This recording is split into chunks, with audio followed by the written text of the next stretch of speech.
Shabbat Shalom, everyone. When I was a kid, my dad took me to Red Robin because they made our favorite veggie burgers. It had just been raining, so as we got out to the sidewalk, he told me to watch the puddle and walked inside.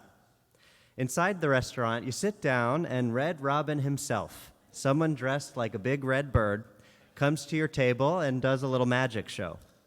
But the magic must have been really good this time because my dad turns around and I've disappeared.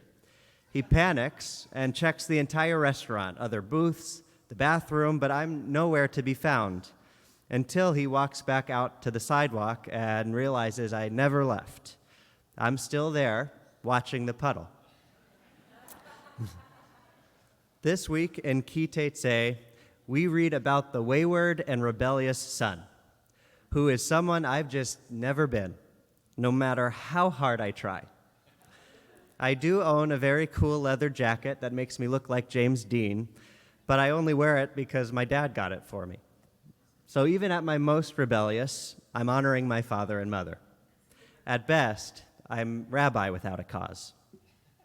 But the Torah concerns itself with the real deal, a rebel given over to a life of excess, who won't listen, who won't change. The Torah instructs us to take a course of action that can really only be described as shocking, even upsetting.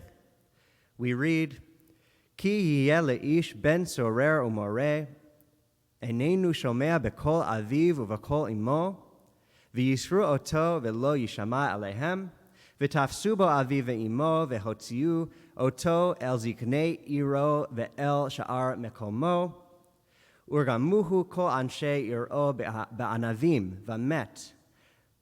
Uviarta hara mikerbecha v'chol Yisrael yishma'u v'yar'u. If a person has a wayward and defiant son who does not heed his father or mother and does not obey them even after they discipline him, his father and mother shall take hold of him and bring him out to the elders of his town at the public place of the community. Thereupon his town's council shall stone him to death. Thus you will sweep out evil from your midst. All Israel will hear and be afraid. How could our sacred Torah appear to demand something like this? Is it to impress upon us the importance of parenting as best we can in order to avoid this extreme? Looking to the commentators, some reason that it's a preventative measure, that it might not be about punishing the child for prior behaviors, but about preventing the murderous future in store for such a hopeless character. Let him die now before he sins egregiously later. But that doesn't really sit right either. So we look to the Talmud, and the rabbis of the Talmud have a very interesting reaction to this, because the God they so love and believe in can't possibly be demanding this.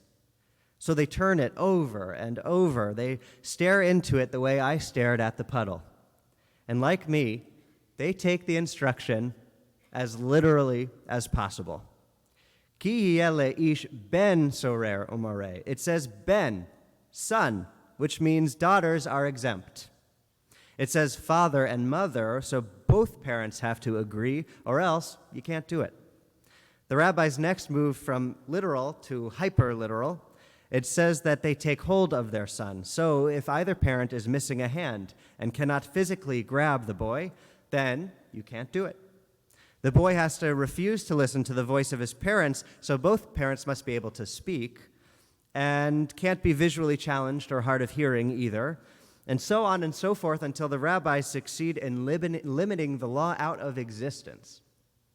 Which begs the question, why would God tell us to do something if God never actually wanted us to do it?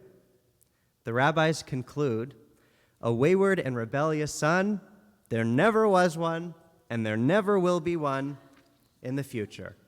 Why then was the law written, they say? So that we would interpret it and receive a reward. In other words, there's something sweet about a boy so trying to please his father that he takes his command ridiculously literally. But the problem with that is it was always meant to be interpreted. Blind adherence without critical engagement leaves you outside in the cold and hungry, starved for meaning. But the rabbis are all about critical engagement and interpretation, to the point where they become a little wayward and rebellious themselves. They write a divine law out of existence, except they do it because they genuinely believe that that's what God truly wants. Like Abraham's pushing back against God's decision to destroy Sodom and Gomorrah. Hashofet kol haaretz lo ya'aseh mishpat, shall not the judge of all the world judge justly?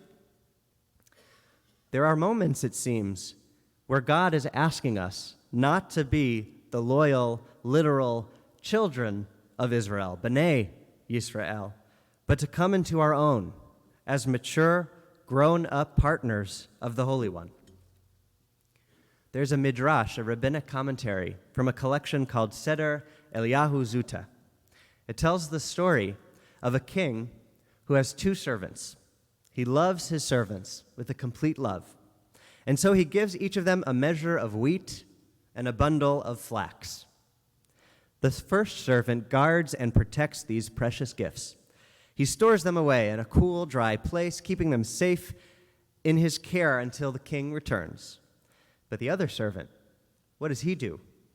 He takes the flax and weaves it into a tablecloth. He takes the wheat and makes it into the finest flour. He sifts it, grounds it, kneads it, and bakes it into bread.